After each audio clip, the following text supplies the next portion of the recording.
In North Korea, a stick of instant coffee that costs less than $1 in the United States has enough value to bribe a security agent and save a life. Today, she lives in Busan, South Korea, where she can eat unlimited pork belly at a local restaurant for just $11. This illustrates the contrast between two economies. Divided by a single border on one side, coffee becomes a currency for survival, while on the other side,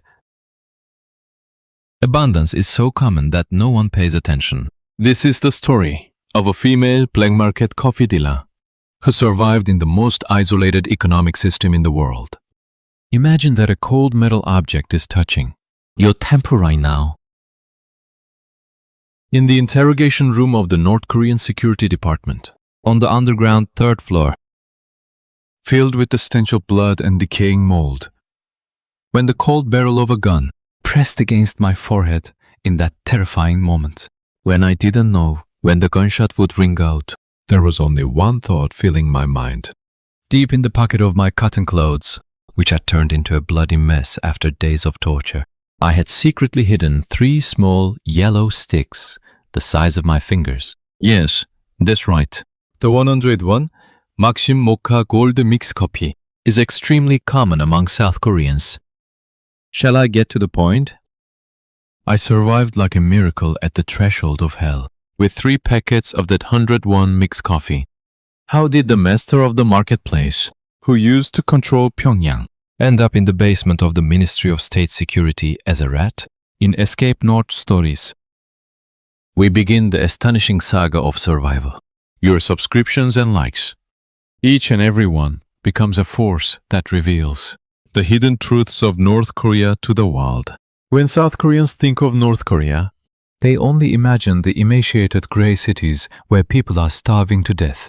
However, after the arduous march in the 1990s, when state distribution suddenly stopped, the people created a terrifying capitalist monster to survive. That is the Jangmadang. In that vast and secretive black market, I was a master smuggler, specializing in the most profitable goods from the lower town, namely smuggled items from South Korea. My main products were South Korean fashion, horn-rimmed glasses without lens, or USB the size of a finger, containing Korean dramas, and the legendary yellow mixed coffee. In the mid-2000s, South Korean dramas created a sensation among the high-ranking ladies in Pyongyang. The status of that sweet yellow powder that South Korean actors elegantly sipped on screen was truly the most coveted item among the North Korean elite. Hey, do you have that yellow stick that just came in? I'll bring the gold ring. My mother-in-law has been hiding, so just give me 2 bags first. The wives of party officials grabbed my arm as they tried to sneak a taste of the coffee. I boldly made connections with Chinese brokers, backed by that power. Whenever the inspection team arrived, I hid coffee clumps under the bottom of the fish sauce container, which was crawling with maggots. Every time the inspector poked the fish sauce container with a sharp metal skewer, it felt like my heart stopped, but I was never caught even once. As the bundles of money piled up, I became more arrogant, thinking I was a genius, businessman who could reign above North Korean law. The stronger the smell of money, the more bloodshed inevitably follows. As if there were a hole in the sky, it was the moment I secretly visited the back door of a major wholesale dealer, who usually dealt with the largest amounts on a July night, when the black monsoon rain was pouring down. In the pitch darkness, 4 beast-like strong hands grabbed my neck and arms. "You little bastard! Don't move!" It was the Ministry of State Security. I later found out that the dealer couldn't withstand the pressure from the security department and betrayed me to save himself. The place where I was dragged while covered with a black cloth was the underground special interrogation room of the security department, where no one had walked out alive.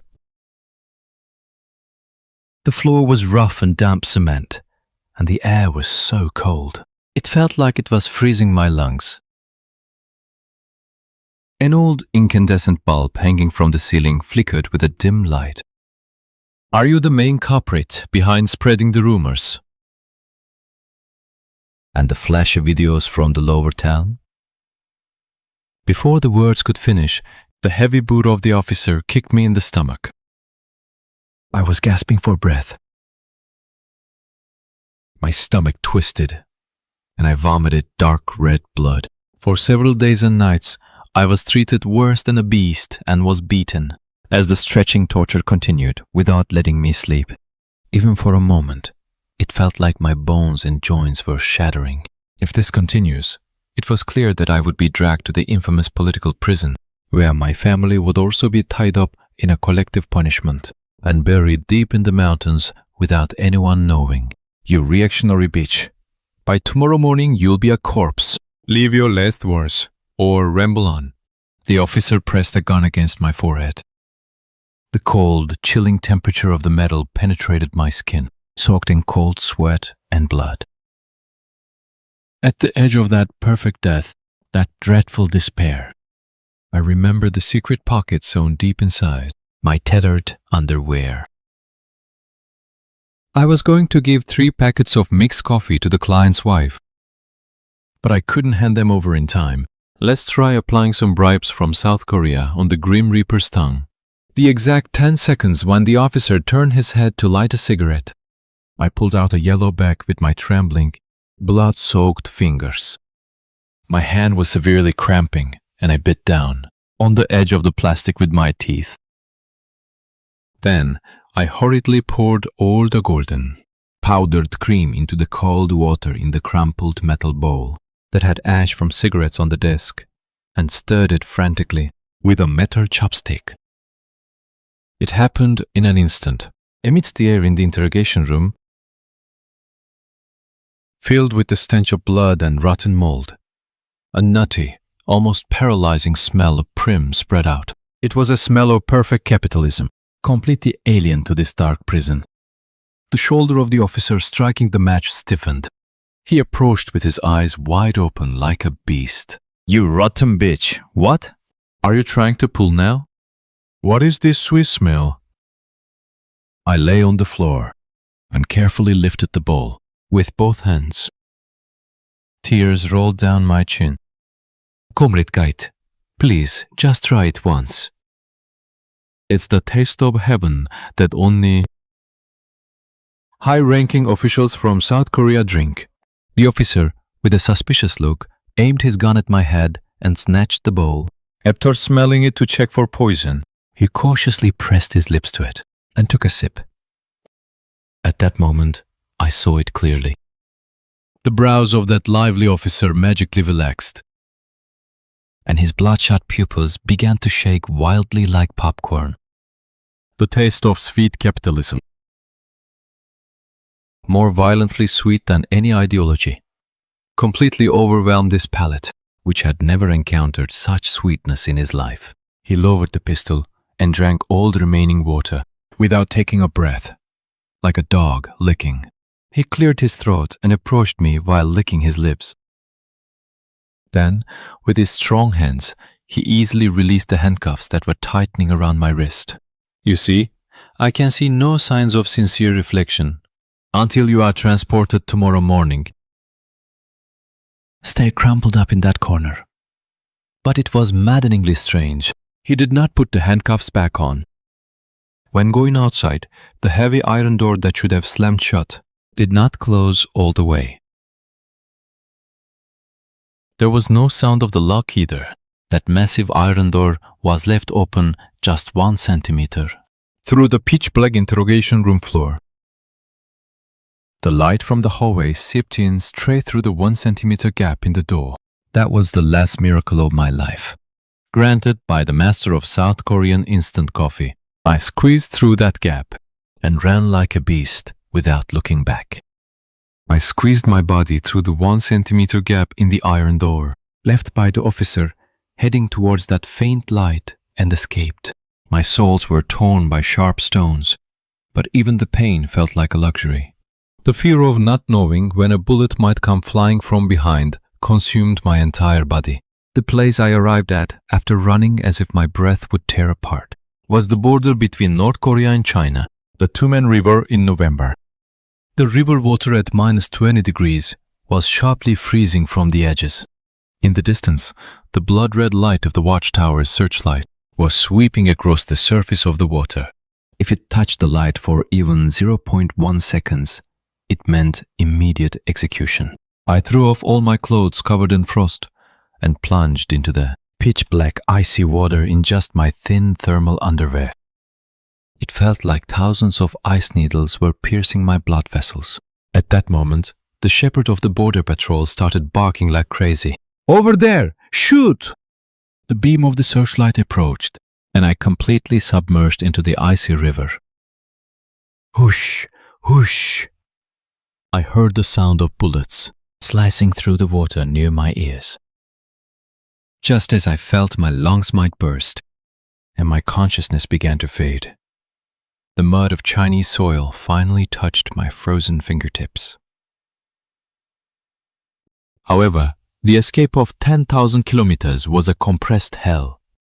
I hid from the Chinese police, buried in a pile of pig, manure, and vomited black blood while hiding in a coal car of a freight train. Even when I was piled up in a Thai prison cell, there was only one thought in my mind. I survived. When I go to South Korea, I have to drink that yellow mixed coffee that saved my life in boiling water.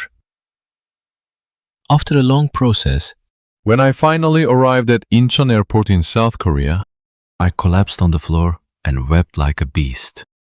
But the real mental breakdown happened the next day, when I was investigated by the National Intelligence Service. Having experienced the basement of the security department, I assumed that the interrogation room in South Korea would also be a bloody place. However, the room I was shown was spotless and white, furnished with plush, high-quality leather chairs. The stark contrast of comfort made the hairs on my body stand on end. At that moment, a pleasant-looking investigator came in and placed a white paper cup in front of me. "You've worked hard. Let's talk slowly." Over a cup of coffee. Amid the rising steam, the familiar and sweet smell of cream wafted through. The very great South Korean instant coffee that had freed the handcuffs of the officer from the Ministry of National Security. But in that moment, a rumor I had heard repeatedly in North Korea flashed through my mind. Those South Korean National Intelligence Service guys gathered defectors and secretly poisoned them. I stepped back, trembling like an aspen leaf. It's a trap. They comfort you and mix poison into this sweet juice. I didn't touch a single finger near the paper cup for an hour.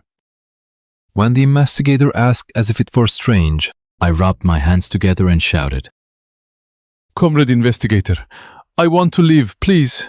"I will do any labor you ask, so please just spare my life."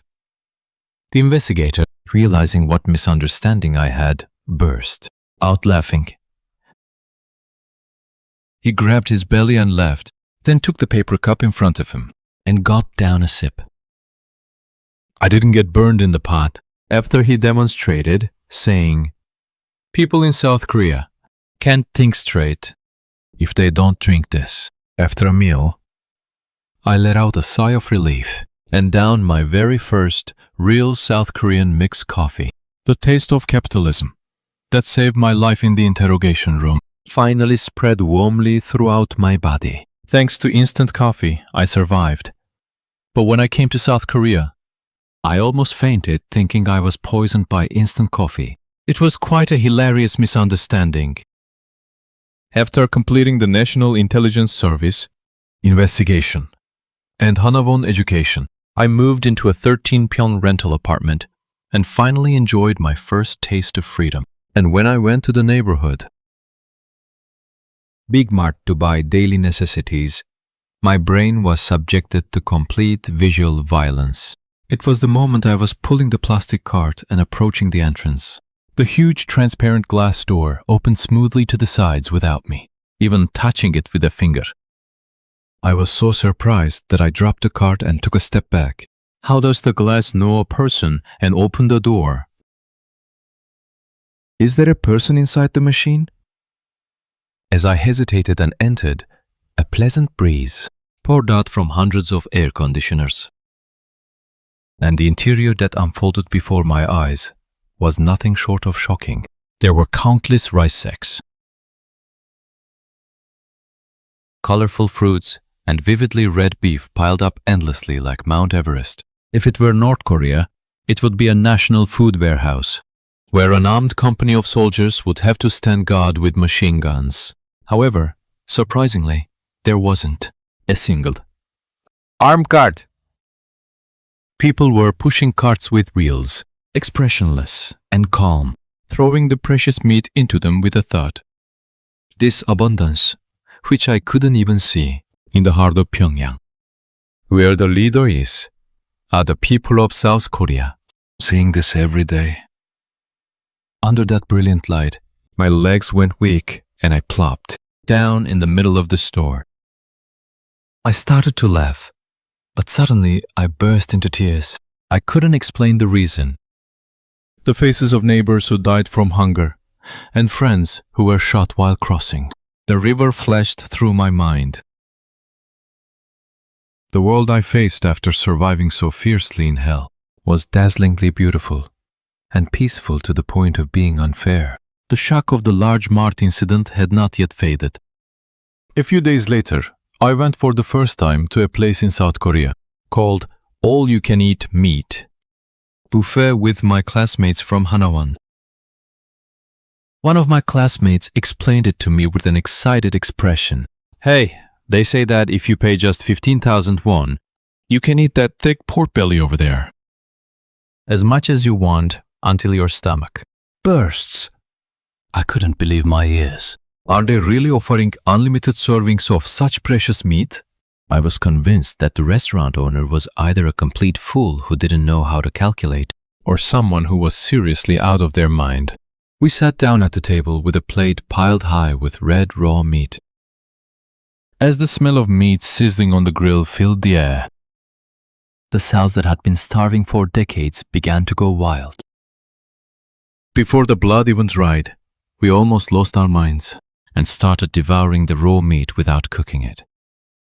Hey, you can really eat all of this without getting caught. Is South Korea really crazy? We grilled and ate so much that we could barely breathe.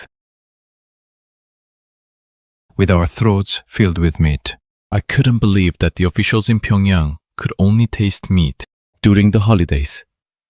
While in the south, you could go into any restaurant and eat piles of it for just 15,000 won.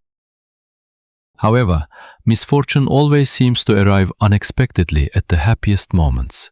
Could it be because I stuffed myself with rich meat that I had never even seen in my life? Suddenly, a loud storm began to brew in my stomach with a rumble. Cold sweat poured down like rain. I grabbed my butt and turned pale, rushing into the restaurant's bathroom. And there, I faced the greatest disaster and humiliation of my life. Holding my bursting stomach, I sat down on the white toilet and let out a deep sigh of relief. Suddenly, when I turned my head, I noticed a long device that looked like a television remote attached to the wall next to the toilet, with dozens of colorful buttons. That guy's curiosity was the problem. I gently placed my finger on the large blue button labeled Wash, which was easy to press. And I pressed it lightly, just a little. Then, a strange mechanical sound like wing started to be heard from inside the toilet. Huh? What is that sound? Just at that moment, when I tilted my head in confusion, a warm and heavy jet of water shot out from the toilet, hitting me squarely and powerfully, right in the middle of my defenseless backside. Whoa, you saw an ambush!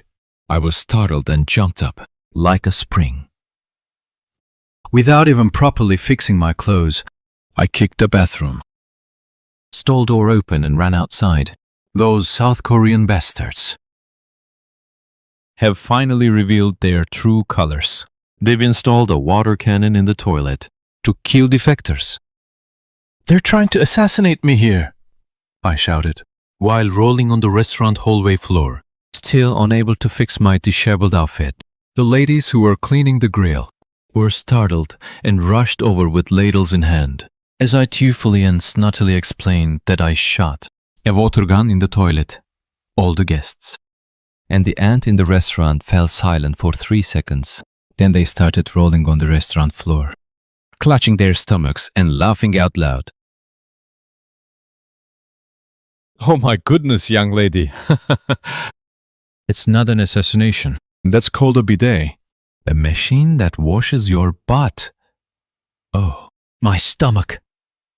"A bidet? A machine that washes your butt?" My face turned bright red as I cautiously went back into the bathroom. And sitting on the toilet, I pressed the blue button once more to feel the warm water stream.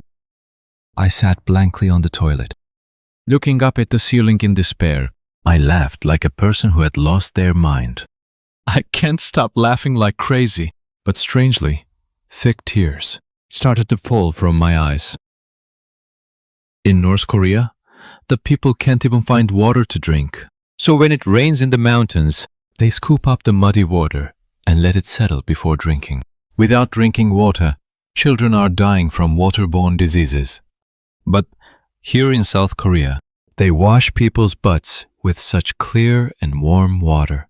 With just the push of a button, this horrifyingly luxurious and maddeningly kind abundance of capitalism that washes even the buttocks warmly made me that day sit on the toilet and declare a bone-deep surrender. Everyone, I may be smiling and talking like this now, but those farcical moments that felt like a Charlie Chaplin black and white comedy were, at that time, a continuous struggle for survival that risked my life, and a cultural shock that scraped away my flesh and bones. Standing on the balcony of an apartment in Suyeong-gu, Busan, South Korea, I remember the time I risked my life over a bag of South Korean instant coffee, trembling as I broke the ice of the Tuman River in the basement of the security agency. Feeling the cool sea breeze, I am overlooking the beautifully illuminated night view of the Gwangan-daegyo Bridge. I am living a miraculous daily life that even the great leader could not enjoy. Drinking a cold Americano filled with ice and using a clean bathroom equipped with a very pleasant bidet. But everyone! What makes my heart race the most, even more than all this dazzling material abundance, is the freedom to choose, the ability to decide for myself whether to eat pork belly or beef tonight, what to study tomorrow, or what video to watch. Tonight, this is the greatest and most valuable trophy I have finally obtained after overcoming the gun pressed to my forehead and walking 10,000 kilometers. Thank you sincerely for being with us for a long time. So far, this has been Escape North Stories. If today's video was helpful, please subscribe and like.